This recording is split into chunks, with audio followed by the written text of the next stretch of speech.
Block BDO विरुद्ध रे विभिन्न अभियोग आनी मेली बांधिले सरपंच समिति सभ्य जिला परिषद सदस्य पूर्वतन पीआरआई मेंबर एवं अन्यान्य सदस्य माने आउ जिलापाल जरिया राज्यपाल को एक अभियोग पत्र प्रदान करिसंती।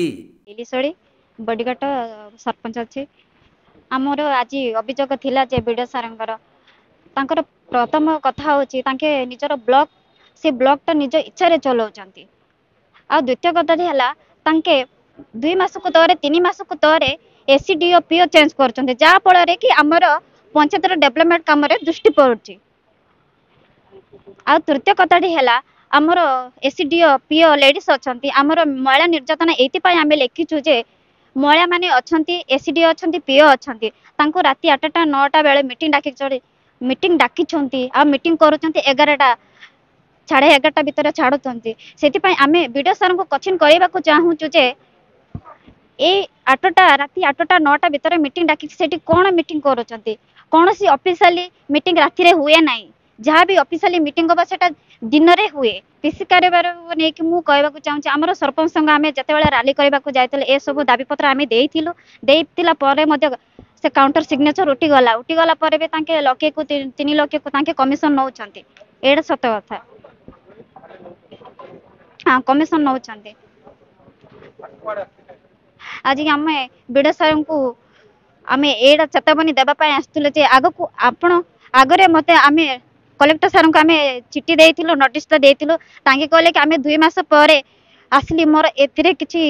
इंटरव्यू नाही मु एतिरे एते काम जानिनी तो एबे तो कलेक्टर सर कर तो 8 मास 9 मास हे गले ए विषय तांके तदंत करंतु जता जदि आम टाइम देलो 5 दिन मध्ये टाइम देलो जदि बीडीओ सर को जदि ट्रांसफर न करा जिवो आमे आम कालीमेला ब्लॉक को घेरा करिवु एवं ताला लगे देबु। तेबे मालकानगिरी जिला कालीमेला ब्लॉक बीडीओ प्रदीप कुमार करंक विरुद्ध रे सांघातिक अभियोग आनिछंती समस्त सरपंच समिति सभ्य जिला परिषद सदस्य पूर्वतन पीआरआई मेंबर एवं अन्यान्य सदस्य माने जहाँकि बीडीओ मनमुखी भाव में ठेकेदार और एक निर्दिष्ट राजनैतिक दल सह सहभागिता रखी पंचायत समितिर कौनसी सरकारी नीति नियम न मानी निज मनमानी रे काम करुछंती।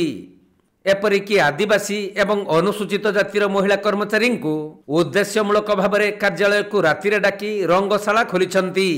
एहार विरोध कले से दरमा बंद करदेवे बोली धमक देउछंती। तेणु तांकर एपरी कार्य को विरोध करी ब्लॉक 23 जन सरपंच समिति सभ्य 3 जन जिला परिषद सदस्य पूर्वतन पीआरआई मेंबर एवं अन्यान्य सदस्य माने कालीमेला बीडीओ प्रदीप कुमार करंक बदली दाबी करिसंती। एथि सहित तांको ऊपर कार्यानुष्ठान निया जाऊ बोली दाबी करिथिबा बेले जदि आसंता 29 तारिख सुधा बीडीओ ऊपर कोनोसी कार्यानुष्ठान निया न जाए ताहले कालीमेला ब्लॉक कार्यालय घेराव करिबा सहित आमरण अनशन करिवे बोली चेतावनी दैछंती। जा आज आम कालीमेला ब्लॉक रो जा यही परिस्थिति को आज अब आम नेबा को आज आम कलेक्टर सार ऑफिस को आसचु जा आम ये कालीमेला पंचायत रे जा दुर्नीति चलुची सेटा आज आम प्रेस मीडिया बा इलेक्ट्रिक मीडिया माध्यम में मु कहबा चाहे जे आम कालीमेला बीडीओ प्रदीप कुमार कर से गत थर भी आम पंचायत मीटिंग रे जा आलोचना होता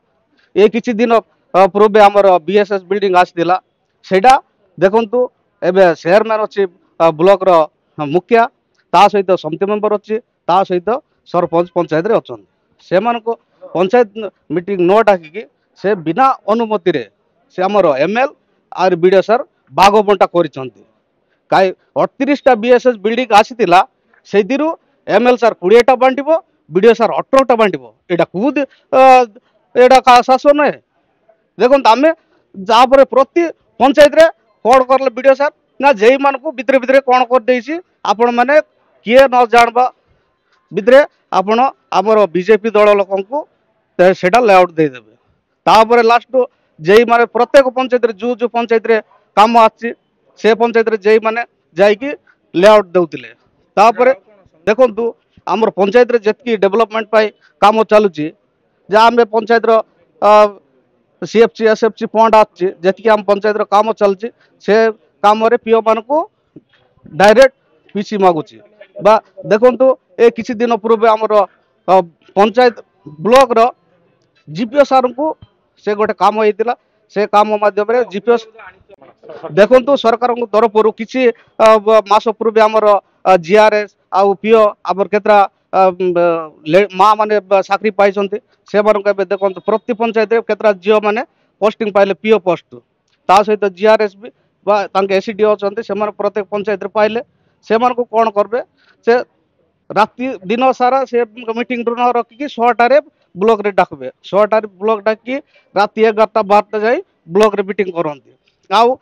से मीटिंग रे झील मैंने बहुत बहुत खाली मलकानगिरी झील मैंने भी अच्छा मोटूर झील मैंने भी अच्छा